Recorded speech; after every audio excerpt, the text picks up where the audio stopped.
An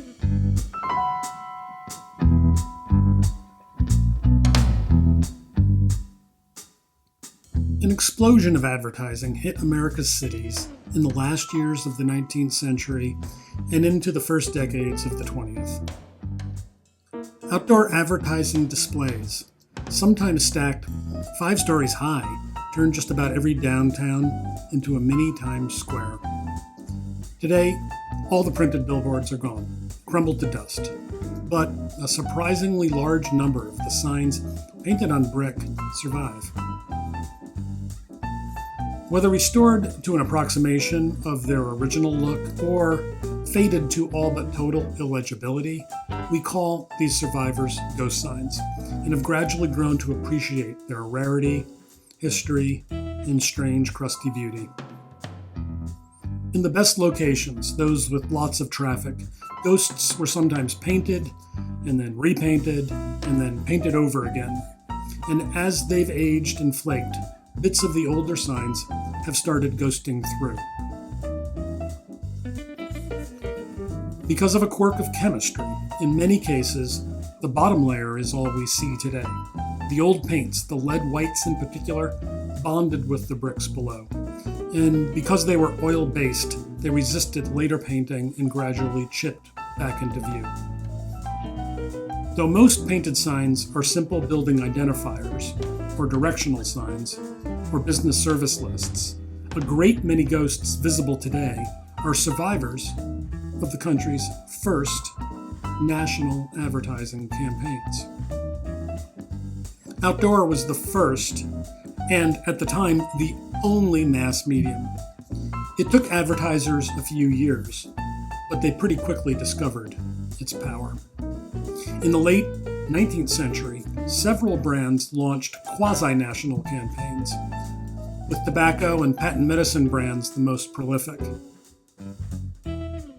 Coca-Cola, originally patent medicine that promised to relieve fatigue, gradually began expanding from its home base in Atlanta. Then, in the 1890s, and technology made it possible to harvest, process, and package great quantities of shelf-stable white flour. Duluth Imperial, Sarasota, Gold Medal, Pillsbury, and other flour brands began buying wall space everywhere. But it was the 1899 decision by the board of directors of the newly incorporated National Biscuit Company to authorize $7 million to promote a new packaged food, the Uneeda Biscuit, that forever changed advertising, consumer behavior, and our urban landscape. The Uneeda Biscuit campaign, the brainchild of Nabisco's director Adolphus Green and his advertising agency, NW Air, blanketed the country with a campaign that was so prolific that hundreds of ghosts survive. In fact, you're probably not a 15-minute drive from one, wherever you live in the U.S. After 130 years of weathering, all but the most protected ghosts are now barely legible. But simple desktop image processing does sometimes allow us to peer beneath the surface and conjure ghosts into view.